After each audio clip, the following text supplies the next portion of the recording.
আসসালামু আলাইকুম সুপ্রিয় দর্শক, কেমন আছেন সবাই?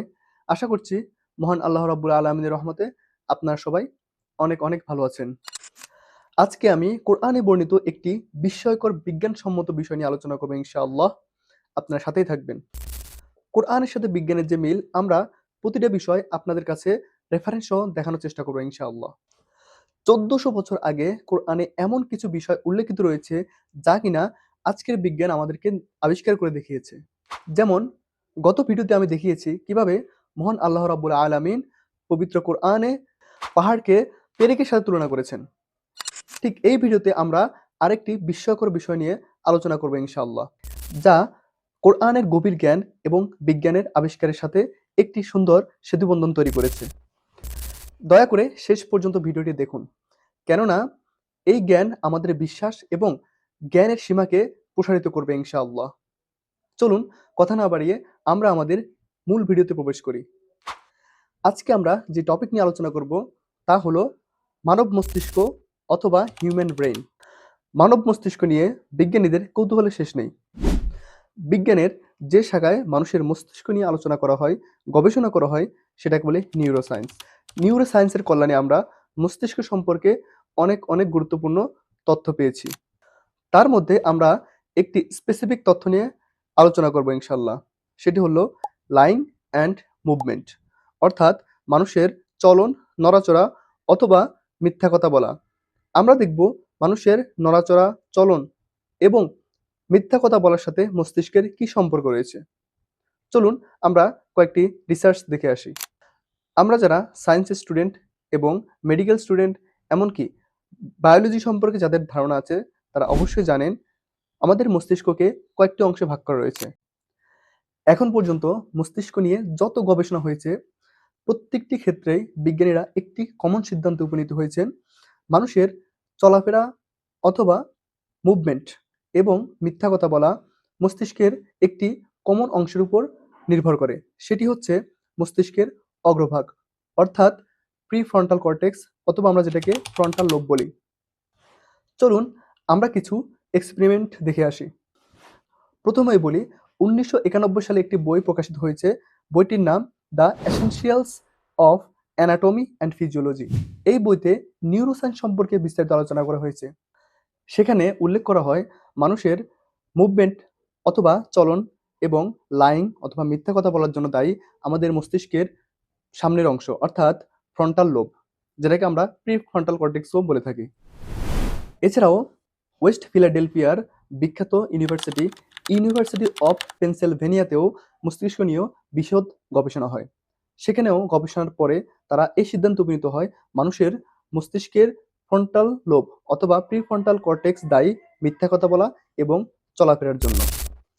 এছাড়া ২০০১ সালে সাউথ ওয়েস্ট ফ্লোরিডার বিখ্যাত অর্থোপেডিক্স ডক্টর শন স্পেন্স এফএমআরআই এর মাধ্যমে মস্তিষ্কে গবেষণা করেন।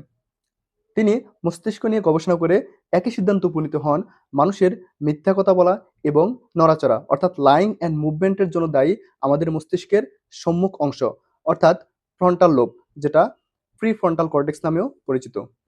আমি আপনাদের আরও কিছু ইনফরমেশন দিচ্ছি, যেগুলো আপনারা ভিডিও পজ করে দেখে নেবেন ইনশাল্লাহ। আমাদের সম্পূর্ণ আলোচনার মূল সারাংশ আমি আপনাদের সামনে তুলে ধরছি, আপনারা ভিডিওটি পজ করে দেখে নেবেন। এখানে সুন্দর করে বলা হয়েছে আমাদের মস্তিষ্কের যে অঞ্চল যে কাজ করে থাকে, আন্দোলন অর্থাৎ মুভমেন্ট, এটা করে থাকে ফ্রন্টাল লোব এবং সেরিবেলাম, এবং মিথ্যা কথা বলা এটা করে থাকে ফ্রন্টাল লোব অথবা প্রিফ্রন্টাল কর্টেক্স। চলুন আমরা এবার দেখে আসি পবিত্র কোরআনে মানুষের মিথ্যা কথা বলা এবং চলন সম্পর্কে কি বলা হয়েছে। তার আগে আমরা একটি ঘটনা শুনে আসি। ঘটনাটি শুনলে আমরা বুঝতে পারবো আয়াতটি কোন প্রেক্ষাপটে নাজিল হয়েছে। আমরা সবাই জানি মক্কায় আমাদের প্রিয় নবী হযরত মুহাম্মদ সাল্লাল্লাহু আলাইহি ওয়াসাল্লামের সবচেয়ে বড় শত্রু ছিল আবু জাহেল। আবু জাহেল নবীজিকে নানাভাবে কষ্ট দিত। সে মক্কার অলিতে গলিতে ঘুরে ঘুরে বলতো মোহাম্মদ মিথ্যাবাদী, মোহাম্মদ জাদুকর, এবং নবীজির নামে অনেক অনেক উদ্ভট কথাবার্তা বলে নবীজিকে অপমান করার চেষ্টা করত। মক্কায় সবচেয়ে বড় মিথ্যাবাদী ছিল আবু জাহেল। প্রায় সব মানুষই তাকে মিথ্যাবাদী হিসেবে জানত। একদা আমাদের প্রিয় নবী হযরত মুহাম্মদ সাল্লাল্লাহু আলাইহি ওয়াসাল্লাম কাবা শরীফের সামনে সালাত আদায় করতেছিলেন। ঠিক এই সময় তার চাচা আবু জাহেল তাকে নামাজরত অবস্থায় দেখে ফেলেন। দেখে সে রাগে ক্ষোভে একাকার হয়ে যায় এবং সে ফিরে গিয়ে তার সঙ্গী সাথীদের সাথে বলে, আমি মাত্র দেখিলাম আব্দুল্লাহ ছেলে মোহাম্মদ, সে আমাদের লাত ও উজ্জাকে অপমান করতেছে, আমি এর প্রতিশোধ নেবই। আমি যদি আর একদিন তাকে ওই অবস্থায় দেখতে পাই, আমি তার মস্তক মাটির সাথে মিশিয়ে দেব। আরেকদিন সে নবীজিকে এই অবস্থা দেখতে পায়। দেখে রাগে ক্ষোভে সে নবীজির দিকে তেড়ে যায় এবং সে এই নিয়তে যায় যে আজ তিনি নবীজির মাথা মোবারক মাটির সাথে মিশিয়ে দেবেন। যখন তিনি রাগান্বিত হয়ে হযরত মুহাম্মদ সাল্লাল্লাহু আলাইহি সাল্লামের নিকট গেলেন, তিনি দেখলেন দুইজন ফেরেশতা আগুনের গোলা নিয়ে তার দিকে তেড়ে আসছে। সে দেখে খুবই বিধ্বস্ত হয়ে যায় এবং সেখান থেকে পালিয়ে যায়। যখন সে তার সঙ্গী সাথীদের কাছে আসে, তারা জিজ্ঞেস করে, আপনি পালালেন কেন, কি হয়েছে, কি এমন দেখেছেন? তখন আবু জাহেল বলে, আমি দেখলাম দুইজন ফেরেশতা আমার দিকে আগুনের গোলা নিক্ষেপ করার জন্য তেড়ে আসছে, আমি আর একটু আগালেই তারা আমাকে মেরে ফেলতো। আমরা গল্পে যেটি দেখলাম, আবু জাহেল যখন আমাদের প্রিয় নবী হযরত মুহাম্মদ সাল্লাল্লাহু আলাইহি ওয়াসাল্লামকে আঘাত করার উদ্দেশ্যে তার দিকে রাগান্বিত হয়ে এগিয়ে যাচ্ছিলেন, ঠিক তখন আল্লাহ তাআলা এই আয়াত নাজিল করেন, বিসমিল্লাহির রহমানির রহিম কাল্লা লাইন লাম ইয়ানতাহি লানাসফা'আন বিন-নাসিয়াহ।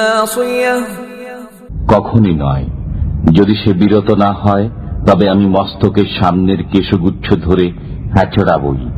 নাসিয়াতিন কাযিবাতিন খাতিআহ। মিথ্যাচারী পাপীর কেশগুচ্ছ। সুবহানাল্লাহ। ইতিমধ্যে আমরা কিছুটা হলো আইডিয়া পেয়েছি, চলুন একটু আয়াতটি ব্যাখ্যা করি।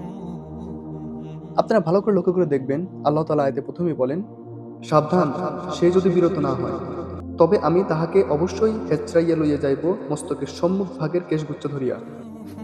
প্রথম আয়াত থেকে আমি দুটি জিনিস কোট করব। লক্ষ্য করুন, আল্লাহ তাআলা বলেন, সে যদি বিরত না হয়। এই কথাটা কি বুঝিয়েছেন? সে যেন মহানবী সাল্লাল্লাহু আলাইহি সাল্লামের দিকে অগ্রসর না হয়, তাকে মারার উদ্দেশ্যে বা তাকে আঘাত করার উদ্দেশ্যে সামনে অগ্রসর না হয়, অর্থাৎ মুভমেন্ট না করে। আমরা একটু আগেই মুভমেন্ট সম্পর্কে জেনে এসেছি, অথবা নড়াচড়া সম্পর্কে জেনে এসেছি। দ্বিতীয় বিষয় হচ্ছে, আপনি দেখুন আল্লাহ স্পষ্টভাবে বলেছেন, আমি তাকে অবশ্যই হেচড়াইয়া লইয়া যাইব মস্তকের সম্মুখ ভাগের কেশগুচ্ছ ধরিয়া। দেখুন, মস্তকের সম্মুখ ভাগের কেশগুচ্ছ অর্থাৎ কি? সামনের যে আমাদের ফ্রন্টাল এরিয়াটা আছে, আমরা যে ফ্রন্টাল লোব দিকে আসছি, প্রিফ্রন্টাল কর্টেক্স, ওই অংশের এই জায়গাটাকেই বলা হয় অগ্র মস্তিষ্ক অথবা মস্তিষ্কের সম্মুখ অংশ। সুবহানাল্লাহ। আল্লাহ তাআলা মস্তিষ্কের সম্মুখ অংশ ধরিয়া তাকে জাহান্নামের দিকে নিয়ে যাবে। তার মানে আমরা একটু আগে কি পড়েছি? আমাদের মিথ্যা কথা বলার জন্য দায়ী আমাদের মস্তিষ্কের সম্মুখ অংশ।